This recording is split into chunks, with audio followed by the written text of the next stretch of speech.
अस्सलाम वालेकुम dear students, कैसे हैं आप सब। My name is Rayan Malik and I am here to teach you physics class 9th। In this lecture we are going to study a topic of chapter number 2, kinematics, and the topic is motion of freely falling bodies. So let's start our lecture.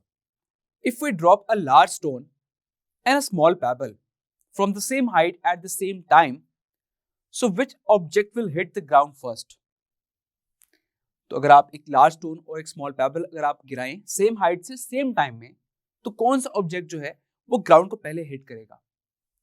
Aristotle ने ये कहा कि वो object जिसका मास heavier है वो ground को पहले हिट करेगा। लेकिन फिर एक और साइंटिस्ट गैलीलियो, जिसने कुछ डिफरेंट एक्सपेरिमेंट्स परफॉर्म किए और उसने ये कहा कि ऑब्जेक्ट का हिट करना ये डिपेंड नहीं करता कि उसका मास क्या है, कौन सा ऑब्जेक्ट हैवियर है या कौन सा ऑब्जेक्ट जो है वो उसका मास कम है। So it does not depend on the mass, it does not depend on the size. Her object जो है वो सेम टाइम पर आकर हिट करता है ग्राउंड से। तो वो लार्ज स्टोन और पेबल जो है वो सेम टाइम पर आकर हिट करेंगे ग्राउंड से। तो यहां से हमने ये कंक्लूड कर लिया, दैट मींस कि मास और साइज मैटर नहीं करता। सो ग्रेविटी एक फोर्स इन दोनों पर एक्ट कर रही है और उस फोर्स की वजह से इन ऑब्जेक्ट का जो एक्सेलरेशन होगा उन्हें हम फिर कहते हैं ग्रेविटेशनल एक्सेलरेशन, जिसको हम डिनोट करते हैं जी से, और उसकी वैल्यू होती है 9.8 metre per second square. But for simplicity in the calculations हम यूज करते हैं approximation value, that is 10 metre per second square. Exact value है 9.8, लेकिन हम नॉर्मली अप्रोक्सीमेट वैल्यू का इस्तेमाल करते हैं, that is 10 metre per second square. सो इस तरह से ग्रेविटेशनल एक्सेलरेशन की वजह से वो ऑब्जेक्ट जो है वो सेम टाइम पर आकर ग्राउंड पर हिट करते हैं, बिकॉज हर ऑब्जेक्ट पर सेम ग्रेविटी एक्ट कर रही है और उनका सेम ग्रेविटेशनल एक्सेलरेशन है। So what is freely falling motion? एक बॉडी का फ्री फॉल मोशन क्या होता है? फ्री फॉल मींस कि जब एक बॉडी डाउनवर्ड फॉल करती है under the action of gravity, तो वो बॉडी मास पर डिपेंड नहीं करती, उस पर सेम ग्रेविटेशनल एक्सेलरेशन एक्ट कर रहा होता है और जिसकी वजह से बॉडी एक सेम टाइम में ग्राउंड पर जाकर हिट करती है। फिर ऐसे मोशन को हम कहते हैं कि ये उसका फ्री फॉल मोशन है। So it does not depend on their masses and it has a same gravitational acceleration. अब आप सोच रहे होंगे कि अगर एक ऑब्जेक्ट लाइक स्टोन या फिर एक साथ फेदर अगर आप गिराएं, फेदर जो है वो काफी देर से आके गिरता है, लेकिन वो स्टोन जो है वो जल्दी आकर गिर जाएगा। दैट मींस कि फेदर का मास कम है, उसका वेट कम है, तो वो देर से आके स्ट्राइक कर रहा है। तो उसका मतलब है कि मैं फिर गलत कह रहा हूं। बट नो, जब भी हम किसी ऑब्जेक्ट के इस मोशन को डिस्कस कर रहे होते हैं तो वो हम हमेशा फ्री फॉल मोशन को डिस्कस करते हैं, कि जहां पर किसी किस्म की कोई रेजिस्टेंस एक्ट नहीं कर रही होती। तो जब हम फीदर को नीचे गिराते हैं तो बेसिकली वहां पर एयर रेजिस्टेंस एक्ट कर रही है जो कि ऑब्जेक्ट के मोशन को अपोज करती है, और जितनी इस ऑब्जेक्ट की स्पीड बढ़ती जाएगी एयर रेजिस्टेंस भी वहां पर उतनी बढ़ती जाएगी। तो इस तरह से वो उसको अपोज करती है, और जब वो अपोज करेगी तो ऑटोमेटिकली उसकी स्पीड जो है वहां पर कम हो जाएगी। लेकिन अगर आप उस स्टोन और फेदर को अगर आप वैक्यूम में ऑब्जर्व करें तो वहां पर भी ये दोनों चीजें जो है ये सेम टाइम पर आकर ग्राउंड को हिट करेंगी। तो यहां से हमने ये कंक्लूड कर लिया कि हर ऑब्जेक्ट पर जो ग्रेविटी एक्ट कर रही है वो सेम है और उनका सेम ग्रेविटेशनल एक्सेलरेशन है, that is 9.8 metre per second square. So now let's solve an example on the blight board. Example number 2.14, a stone is dropped from the top of a tower. The stone hits the ground after 5 seconds. Find the height of the tower and B, velocity with which the stone hits the ground. So एक stone जिसको drop किया जा रहा है एक tower की top से, और स्टोन जो है वो 5 सेकंड के बाद ग्राउंड को हिट करता है। तो आपने फाइंड करना है हाइट ऑफ द टावर, कि टावर की कितनी हाइट है, और बी पार्ट में आपने फाइंड करना है कि वो वेलोसिटी जिसके साथ वो स्टोन हिट करेगा ग्राउंड को। तो फर्स्ट ऑफ ऑल हम डाटा नोट कर लेते हैं, as we have time t which is 5 seconds। अब क्योंकि स्टोन जो है वो नीचे को आ रहा है, तो जब भी एक बॉडी नीचे को आती है तो वहां पर हमारे पास g की वैल्यू हमेशा पॉजिटिव में होती है, और जब एक बॉडी ऊपर को जा रही होती है तो हमारे पास g की वैल्यू नेगेटिव में होती है। तो क्योंकि बॉडी नीचे को आ रही है तो हम कहेंगे g की value positive 10 metre per second square, और हमने फाइंड करना है height in part A, that is equals to question mark, and in part B we have to find the final velocity, that is equals to question mark. तो अब क्योंकि start में अगर हम देखें तो हमारा जो स्टोन है वो रेस्ट में है, फिर आप उसको ड्रॉप करते हैं। अब जब स्टार्ट में वो रेस्ट में होगा तो हम ये कहेंगे कि उसकी इनिशियल वेलोसिटी हो जाएगी 0 मीटर पर सेकेंड। क्लियर? सो अब हम फाइंड कर सकते हैं height by using second equation of motion, which is S is equals to VIT plus 1 by 2 AT square। अब क्योंकि यहाँ पर जो एक्सेलरेशन है वो है ग्रेविटेशन एक्सेलरेशन, दैट्स वाई मैं इस A की जगह पुट कर दूंगा G, और डिस्टेंस क्योंकि वहां पर हाइट है which is height of the tower, उसको मैंने H से रिप्रेजेंट कर दिया, VIT plus 1 by 2 GT square। Just we have to put the values in it. So height is equals to VI is 0 multiplied by time is 5 seconds plus 1 by 2, G की value होती है 10 metre per second square और time है 5 seconds, तो इसका square आ जाएगा because यहाँ पर T का स्क्वायर है तो 5 का भी स्क्वायर आ जाएगा। 0 into 5 it becomes 0 plus 2 1s are 2, 2 5s are 10, यहाँ पर ये 5 रह गया और 5 का स्क्वायर हो जाएगा 25।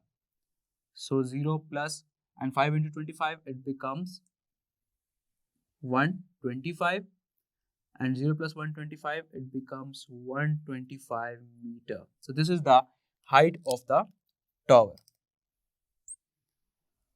Now in B part we have to find the final velocity, and for this we use third equation of motion, and third equation of motion is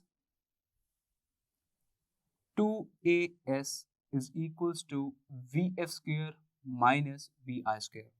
अब यहाँ पर है 2as, a एक्सेलरेशन, तो यहाँ पर ग्रेविटेशन एक्सेलरेशन एक्ट कर रहा है, तो हम कहेंगे 2g और s है डिस्टेंस, तो यहाँ पर जो डिस्टेंस है वो है हाइट ऑफ द टावर, तो उसकी जगह मैं पुट कर रहा हूँ height, and vf square as it is आ जाएगा जो कि आपने फाइंड करना है, और vi स्क्वायर भी एज इट इज आ जाएगा। Now just we have to put the values in it. 2g की वैल्यू 10, हाइट जो कि आपने यहाँ से फाइंड की which is 125, and here is vf square minus vi है 0, तो इसका स्क्वायर हो जाएगा, तो इस सब को मल्टीप्लाई करेंगे तो हमारे पास आंसर आ जाएगा 2500, और यहाँ पर रह जाएगा vf स्क्वायर। स्क्वायर को खत्म करने के लिए हम नोट करेंगे यहाँ पे taking square root on both side, because square को खत्म करने के लिए हमेशा हम स्क्वायर रूट अप्लाई करते हैं। So taking square root on both sides, so both sides पर आपने square root अप्लाई करना है।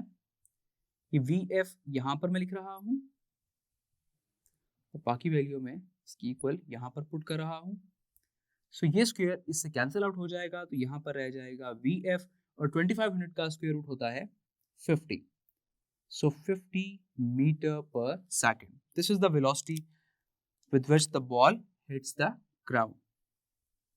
Clear? Example number 2.15, and the statement is a boy throws a ball vertically up. It returns to the ground after 5 seconds. Find the maximum height reached by the ball, and B part velocity with which the ball is thrown up.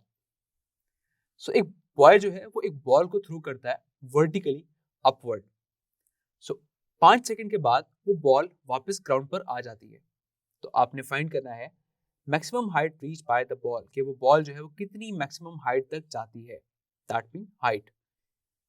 B part में आपने find करना है velocity with which the ball is thrown up, तो वो velocity जिसके through ball को upward throw किया जा रहा था, that means initial velocity. First of all हम डाटा नोट कर लेते हैं, as we have the total time कि जिसमें बॉल जो है वो वापस आ जाएगी और ग्राउंड को आकर हिट करेगी, that is let's suppose t0 which is 5 seconds.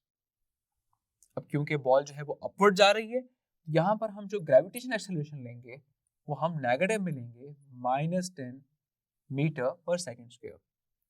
और आपने फाइंड करनी है maximum height reach by the ball, that is equals to question mark. This is part A and part B we have to find initial velocity. अब जब भी आप ball को upward throw करते हैं तो बॉल एक खास हाइट पर जाके for the time being, for an instant वो स्टॉप होती है। दैट मीन्स कि बॉल की जो फाइनल वेलोसिटी होगी वो हो जाएगी 0 मीटर पर सेकेंड। क्लियर? अब हम फाइंड करते हैं first of all initial velocity. और इनिशियल वेलोसिटी हम फाइंड करेंगे by using first equation of motion which is Vf is equals to Vi plus At. So Vf यहाँ पर हम एज इट इज लिख रहे हैं Vi प्लस, अब यहाँ पर जो एक्सेलरेशन है वो है ग्रेविटेशनल एक्सेलरेशन, उसके लिए हम यहाँ पर पुट करेंगे G एंड T। अब अगर हम यहाँ पर इस टाइम को जरा ऑब्जर्व करें तो ये वो टाइम है जिसके साथ आपकी बॉल अपवर्ड जा रही है और वापस नीचे डाउनवर्ड भी आ रही है। लेकिन आपने कैलकुलेट करनी है इनिशियल वेलोसिटी, और इसके लिए आपको रिक्वायर्ड है वो टाइम कि जब बॉल सिर्फ अपवर्ड जा रही होगी। तो अगर बॉल को अपवर्ड जाने में और डाउनवर्ड नीचे आने में टोटल 5 सेकंड लग रहे हैं, तो अगर मैं आपसे पूछूं कि बॉल को अपवर्ड जाने में कितना टाइम लगेगा, दैट इज 2.5 सेकंड। आप सिंपली इस टाइम को हाफ कर देंगे, so t is equals to half into 5 and it becomes 2.5 seconds. Clear? This is 2.5 seconds. अब आपने फर्दर यहाँ पर वैल्यू पुट करनी है Vf is 0 प्लस Vi जो कि हमने फाइंड करना है, प्लस G की वैल्यू है -10 और यहाँ पर टाइम आ जाएगा 2.5 second. So Vi plus minus 10 into 2.5 it becomes 25 और 25 माइनस का है तो यहाँ पर आके ये प्लस का हो जाएगा। So we can say that Vi is equals to 25 meter per second. So this is the initial velocity with which the ball throw vertically upward. अब B part में, A part में आपने find करना है height. This is part B. तो अब हम solve करते हैं part A और height find करने के लिए हम use करेंगे second equation of motion which is S is equals to VIT plus 1 over 2 AT square. Again S distance, तो यहाँ पर distance है height, VIT plus 1 over 2 acceleration, तो acceleration यहाँ पर आ जाएगा gravitational acceleration GT square. Now just we have to put the values in this formula. So H is equal to VI which is 25 into time है 2.5 plus 1/2 G की value है -10 और time आ जाएगा यहाँ पे 2.5 का स्क्वायर। तो 25 into 2.5 it becomes 62.5 plus minus हो जाएगा 2 1 2 5 10 एंड 5 into 2.5 का फर्स्ट ऑफ ऑल आप स्क्वायर लेंगे, जो भी आंसर आएगा उसको आप मल्टीप्लाई करवाएंगे 5 से, तो आपके पास आंसर आ जाएगा 31.25. Now 62.5 minus 31.5 it becomes 31.25 meter. So this is the height जो कि बॉल आप अपवर्ड थ्रो करेंगे तो मैक्सिमम जो हाइट जिस तक बॉल पहुंचेगी that is 31.25 meter. Clear? Let's have a short quiz. That what is gravitational acceleration? The acceleration of freely falling bodies is called gravitational acceleration and it is denoted by G and its value is 9.8 meter per second square. So what is the value of G when an object moving vertically upward? So जब एक object vertically upward move करेगा तब इस G की value negative में होगी and G is equal to -10 metre per second square. Normally हम value इसकी लेते हैं अप्रोक्सीमेशन व्हिच इज 10, तो -10 मीटर पर सेकेंड स्क्वायर इसकी अप्रोक्सीमेट वैल्यू है. So let's have an overview of the lecture. In this lecture we study about motion of freely falling bodies, कि उन पर ग्रेविटी एक्ट कर रही होती है और उसकी वजह से वहां पर जो एक्सेलरेशन होता है that is called gravitational acceleration. और ये किसने ऑब्जर्व किया था? The name was Galileo. So ये एक इंपॉर्टेंट एमसीक्यू है, बोर्ड में आपसे पूछा जा सकता है कि ग्रेविटेशनल एक्सेलरेशन जो है वो फर्स्ट ऑफ ऑल किसने ऑब्जर्व किया था, इसको डिस्कवर किया था? The name was Galileo. Clear? So I hope ये लेक्चर आपको बहुत अच्छे से समझ आ गया होगा। तो अपना बहुत सारा ख्याल रखिएगा। Take care. अल्लाह हाफिज।